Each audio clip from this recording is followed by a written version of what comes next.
Hi అండి, నమస్తే. Welcome back to Hema చిట్టి. ఈరోజు మనము కాలీఫ్లవరు ఎగ్గు కర్రీ ఎలా తయారు చేయాలో చూద్దాం. ఫస్ట్ టైం ఎవరైనా మన ఛానల్ చూసినట్లయితే సబ్స్క్రైబ్ చేసి లైక్ చేసుకోండి. ముందుగా ఒక గిన్నెలోకి నీరు తీసుకొని అలాగే ఉప్పు పసుపు వేసి స్టవ్ మీద పెట్టేద్దాం. అది వేడెక్కనిద్దాం. అది వేడెక్కే లోపు కాలీఫ్లవరు క్లీన్ చేసుకుందాం. ఇలా చుట్టూ ఉండే ఆకు మొత్తం కట్ చేసి తీసేసి మనం ఇలా కట్ చేసుకొని పీసులుగా సన్నగా తరుక్కుందాం. చూసారు కదా, ఈ సైజులో కట్ చేసుకుందాం. కాలీఫ్లవరు తొందరగా ఉడికిపోతుంది, అందువల్ల మరీ చిన్న అక్కర్లేదు, ఈ సైజు ఉంటే సరిపోతుందన్నమాట. ఈ వేడి నీళ్ళల్లో వేసేసి 2 నిమిషాలు అలాగే ఉంచేద్దాం. అది 2 నిమిషాలు అయ్యేలోపు మనం ఉడికించుకున్న ఎగ్స్ని మన ఇష్టం అండి, ఎన్నైనా వేసుకోవచ్చు. నేనైతే 4 వేసాను. ఇలా ఘాట్లు వేసుకున్నాము అంటే అందులోకి మసాలా అంతా పోయి టేస్ట్ బాగుంటుంది. అలాగే ఆయిల్లో వేసినప్పుడు పేలకుండా ఉంటుందన్నమాట. ఇప్పుడు మనము ఈ కాలీఫ్లవర్ అంతా ఒక గిన్నెలోకి తీసి పక్కన పెట్టేద్దాం. స్టవ్ మీద ఒక ఫ్యాన్ పెట్టి కొద్దిగా బటర్ వేసాను. మీరు బటర్ బదులు ఆయిల్ కానీ వేసుకోవచ్చు. ఇందులో కొద్దిగా పసుపు వేసి ఈ కోడిగుడ్లను వేయించుకుందాం. ఈ కోడిగుడ్లు వేయించి ప్లేట్లోకి తీసి పక్కన పెట్టేద్దాం. ఇలా ఒకసారి వేయించుకుంటే చెదరకుండా ఉంటాయి, టేస్ట్ చాలా బాగుంటుంది కర్రీలోకి. అందువల్ల అదే ఫ్యాన్లోకి ఈ కాలీఫ్లవర్ వేసి ఇది కూడా కొద్దిగా ఫ్రై చేసుకుందాం.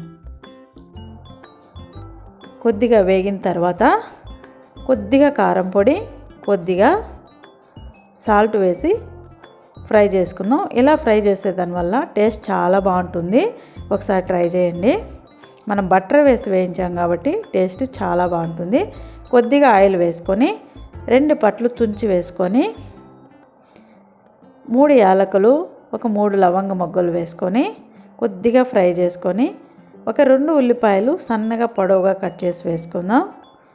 కొద్దిగా సాల్ట్ వేసాము అంటే బాగా మగ్గిపోతుంది. ఇది మగ్గిన తర్వాత అరగుప్పెడంతా గోడంబి పలుకులు నానబెట్టి వేసుకోండి. 2 టమోటాలు వేసుకోండి.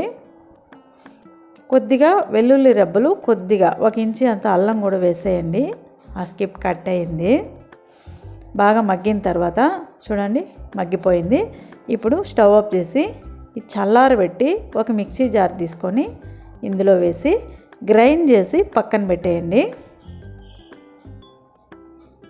స్టవ్ మీద ఒక బాండెల్ పెట్టి కొద్దిగా ఆయిల్ వేసి కొద్దిగా బిర్యానీ ఆకు, కొద్దిగా కరివేపాకు, అలాగే సన్నగా తరిగిన ఉల్లిపాయలు ఒక 2 వేసుకుందాం. వేసి కొద్దిగా సాల్ట్ వేసి బాగా మగ్గనిద్దాం.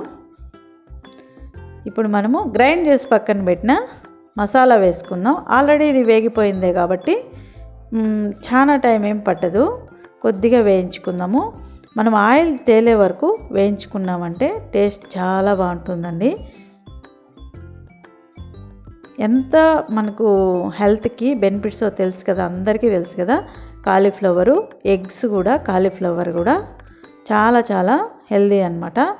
ఇందులో కారం పొడి 2 స్పూన్లు, ధనియాల పొడి 2 స్పూన్లు, గరం మసాలా 1/2 స్పూను, సాల్ట్ తగినంత, కారము ఉప్పు మీరు తగినంత వేసుకోండి.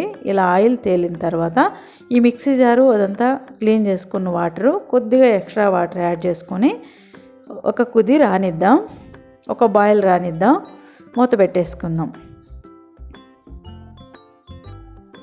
అంతే అండి. ఇప్పుడు మనము ఎగ్స్ అలాగే వేయించిన కాలీఫ్లవర్ వేసి కొంతసేపు ఉడకనిద్దాం. ఒక 5 నిమిషాలు ఉడికిపోతుందండి. ఎందుకు అంటే అది కాలీఫ్లవరు తొందరగా ఉడికిపోతుంది, చాలా టైం ఏం పట్టదు. అందుకే మనము ఎక్కువ వాటర్ యాడ్ చేయకూడదు. చూడండి ఎంత సాఫ్ట్గా ఉడికిపోయిందో. ఇది చపాతీకి, పూరీకి, రైస్కి కూడా చాలా బాగుంటుంది, పరోటాకి. ఫైనల్గా సన్నగా తరిగిన ధనియాలకు వేసి లైట్గా కలుపుకొని టేస్ట్ చూద్దాం. నేనైతే గిన్నెలోకి సర్వ్ చేయలేదు, అలాగే చూసేసాను. చాలా అంటే చాలా బాగుంది. ఈ వీడియో నచ్చిందైతే లైక్ చేయండి, సబ్స్క్రైబ్ చేయండి. Thank you.